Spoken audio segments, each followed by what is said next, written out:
Well, welcome to the Herb of the Week with me, Stephanie Georgiev, your host, as well as the instructor for the Botanical Medicine Study course. If you would like to be the first on your blog to be the most knowledgeable about all things botanical medicine, send me an email. The link is in the program notes, and I will send you a link to download a free introductory lesson and handouts. Well, according to the calendar here in the Northern Hemisphere, it's finally spring, although many in North America might not have noticed because you're under 10 feet of snow or in the midst of sheets of freezing rain and storms. But what can I say? The position of our lovely planet within its relationship to the sun and the fixed stars, it's spring in the Northern Hemisphere. Hats off to our friends in the Southern Hemisphere, where it's now autumn. And springtime means planting gardens, and in many traditions, it is a time of fasting and preparation for a new season. If you live near an open field or a forest, you'll be seeing some tender plants coming out after lying dormant for the winter. Most, if not all, of these plants are really good for the liver.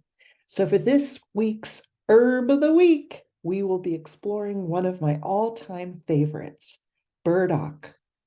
Arctium lappa, to the botanists and medicinal herbalists out there. Now, burdock is in the family of Asteraceae, which means it has composite flowers or bunches of little flowers in each of the flower heads and a very deep taproot. Asteraceae is a family that has quite a few members in it, and most of the members of the Asteraceae family are healing to humans, animals, and the soil because of the concentrated sun energy these plants focus all the way down throughout the plant into the soil. Burdock is cultivated in gardens for its root, which is used as a vegetable. It's considered an invasive weed of high nitrogen soils in North America, Australia, and other regions, which is really a shame to think of this gift of nature as invasive. But that is what people in the know consider burdock. They obviously have not taken my course in botanical medicine, but I digress. This species is native to temperate regions of the Old World, from Scandinavia to the Mediterranean, from the British Isles through Russia and the Middle East to India, China, Taiwan, and Japan. It's naturalized almost everywhere and is usually found in disturbed areas, especially in soil rich in humus and nitrogen. And it also prefers full sunlight. You know, those flower heads need to soak up all that sunlight.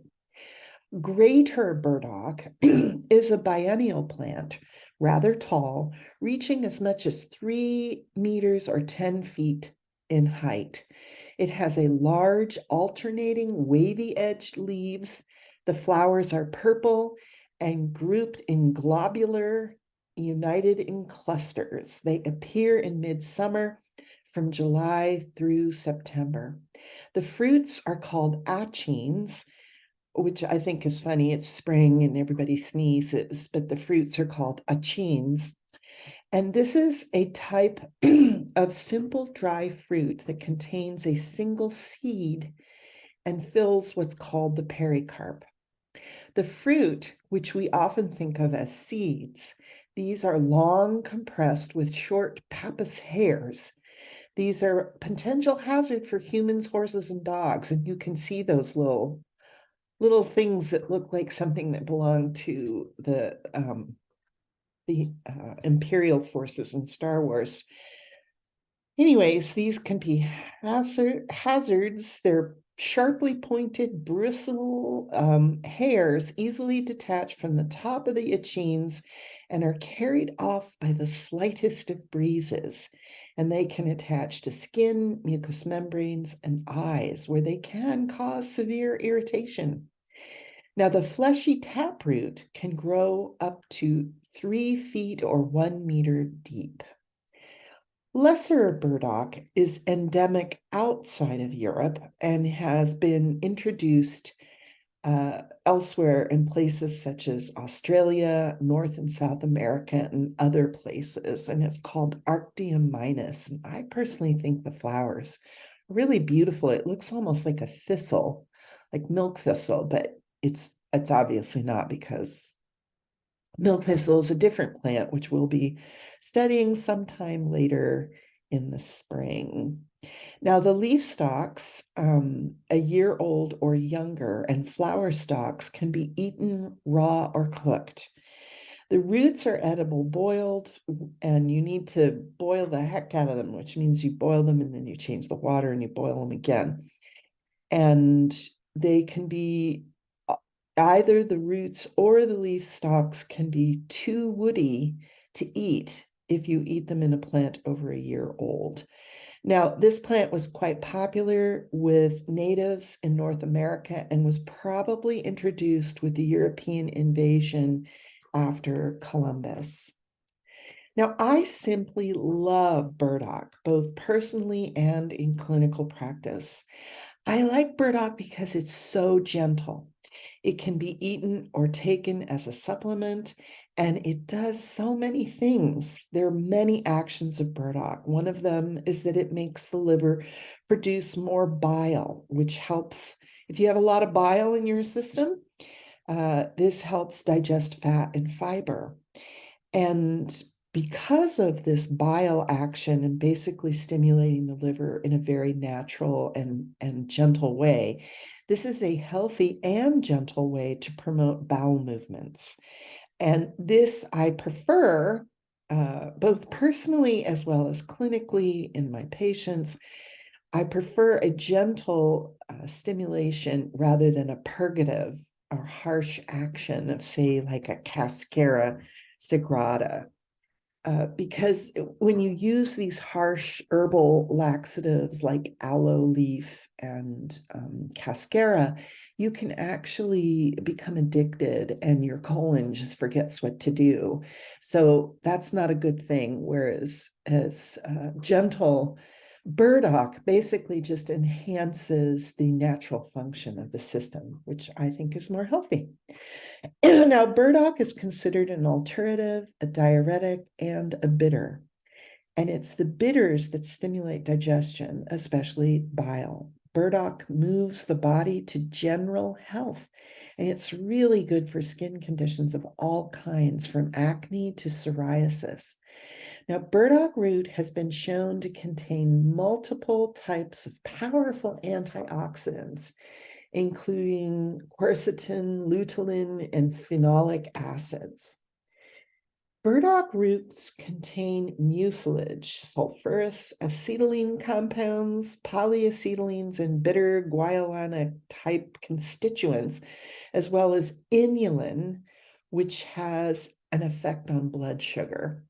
And this is a screenshot from Science Direct, and it's many of the different items and substances in burdock root. And for those of you taking organic chemistry, you can test yourself by naming these and diagramming them.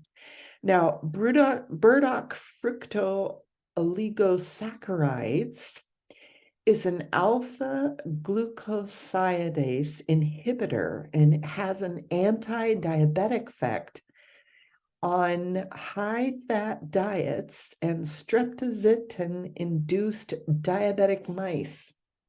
Now, I know you've probably heard of this study, but I just want to basically give you the Reader's Digest version of what happens when you give artificially induced mice, rodents,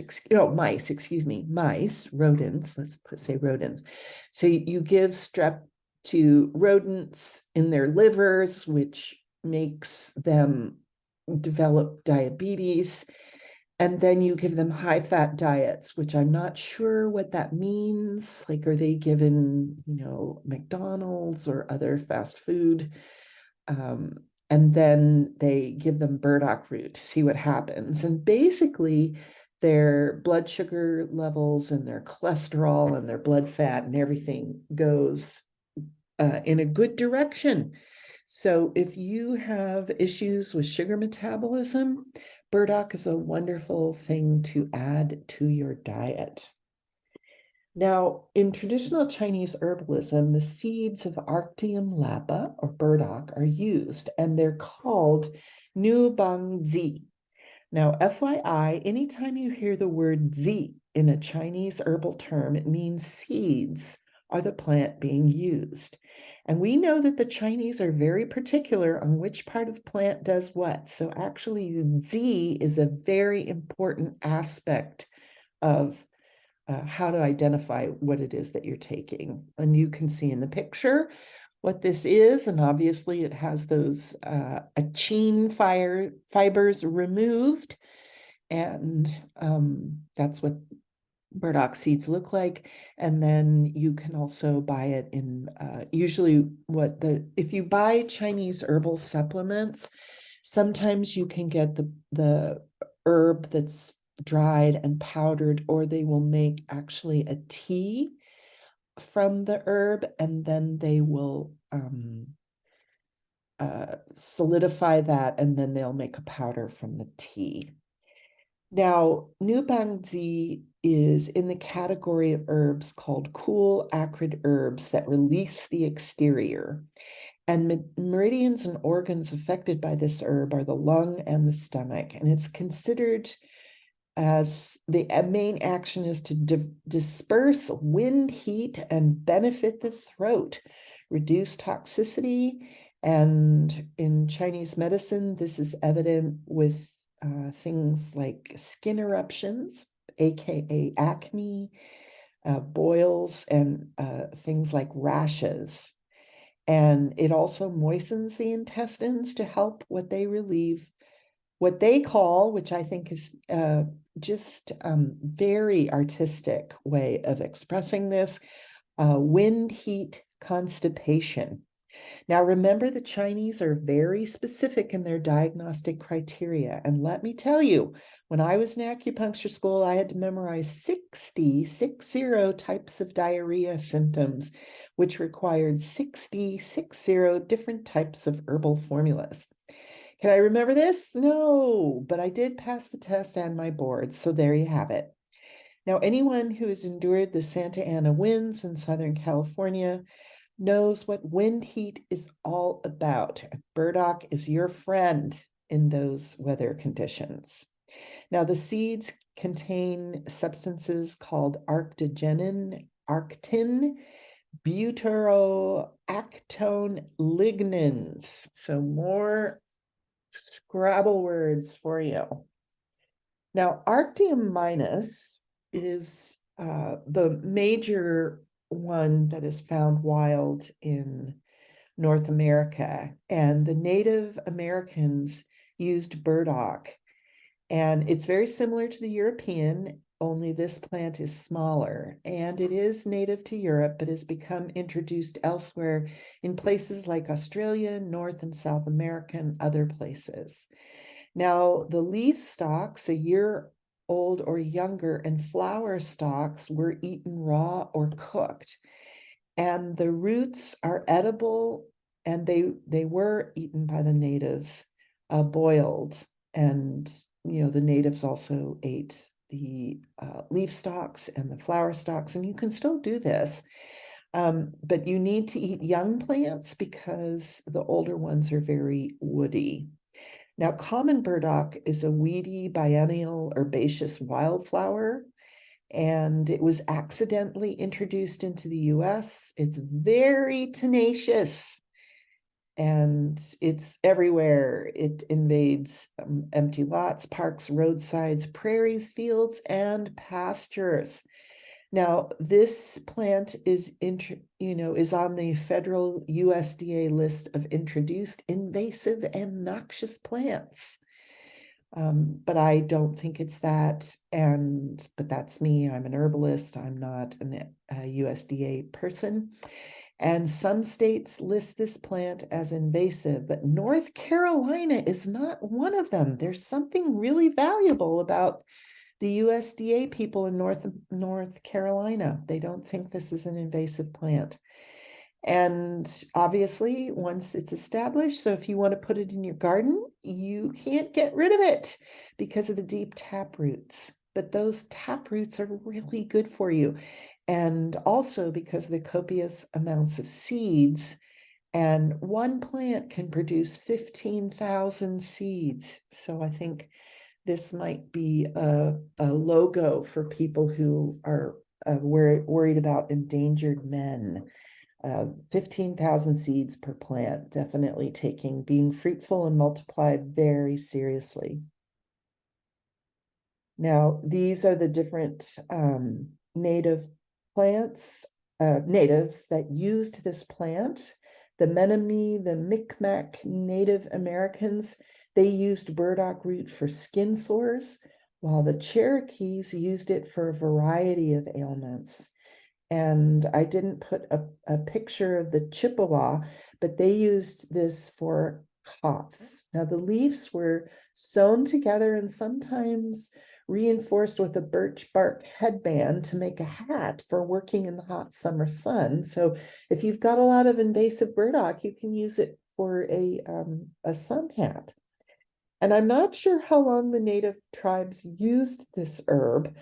I'm not sure exactly when Arctium minus was introduced into the Americas. I can't seem to find a date, but it seems that at least since the 16th century, and that's when the Europeans started regular invasions with their boats. Now, the Japanese call burdock gobo, and you can find this in a lot of Asian markets, especially in Northern America. Obviously, in Asia, it's all over the place.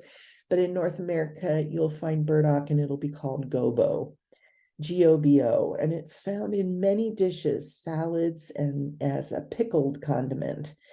And burdock root is really tough, meaning that it needs a thorough boil before it softens. Now, this means it's really good for your crock pots and hearty stews and soups. So if you're needing help with your colon, or you just want a really healthy addition to a soup that gives you all kinds of amazing vitamins and minerals and inulin, this is your plant to add, because inulin helps even out blood sugar. And raw burdock root has a crunchy and crisp texture similar to radish. And once cooked and softened, burdock it gives an earthy, nutty flavor, and it goes very well with chicken or pork and with rice or potatoes. Burdock root is a healthy addition to almost any stew or stir fry, and you can use it if you don't have any carrots or radish and anything that you want. And you can braise it with butter and other root vegetables, and it's really quite delicious. You can also put pickled or cooked burdock in vegetarian sushi, and you can make fries out of it. And again, I would suggest air fries, because deep frying anything is essentially using whatever you're frying as a vehicle for oxidized fat. So what's the point of going to all the trouble to eat burdock if you're just going to deep fry it? So use that air fryer. Now, besides eating burdock in salads and stir fries, you can take it in powdered form in capsules, in tincture form, or in tea. And if you're going to use it in a tea, you've got to boil the tea with the burdock in it for about 5 minutes. And that's how you get stuff out of those, either the seeds or the root. Now, it's a wonderful herb to take during the spring as a gentle detox. So if you're going to do a detox this spring, I suggest drinking burdock tea along with that, and also taking a supplement. And it's really good with either a vegetable or a juice fast. Now, growing burdock in your garden is simple, and it provides food and shelter for insects. I think it's kind of pretty. I just think that the combo of those amazing leaves and those really cool flowers looks wonderful. Now, burdock thrives in sunny to semi-shady locations with deep, well-drained, humus and nutrient-rich soil. And burdock can be sown directly into the soil and, plant it once and it'll be your friend for years. And I've got a link in the program notes on how to do that. So however you want to incorporate burdock into your life through food, supplements, or in your garden, I hope you can come to appreciate this gentle giant of the herbal apothecary to enhance your health and your garden. This is Stephanie Georgia saying thank you so much for sharing your valuable time with me. And until next time, be well.